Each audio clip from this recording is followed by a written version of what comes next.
Yes. Two quick questions. My family is from Jamaica. My mother, she's what you would call Indian, and my stepfather's Chinese. But culturally, I would say that they're black.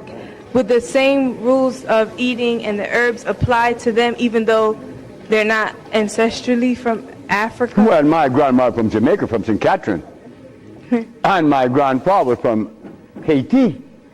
And the other grandfather from Cuba, and the other grandmother from Belize. So you think you mixed up? What about me? And it's working. And also, really quick, with this, are you able to fast when breastfeeding? And if so, would it change at all? No, well, while you're breastfeeding, you should eat. Eat sea moss. Drink sea moss. Don't fast now. But breastfeed as long as you can. Don't stop.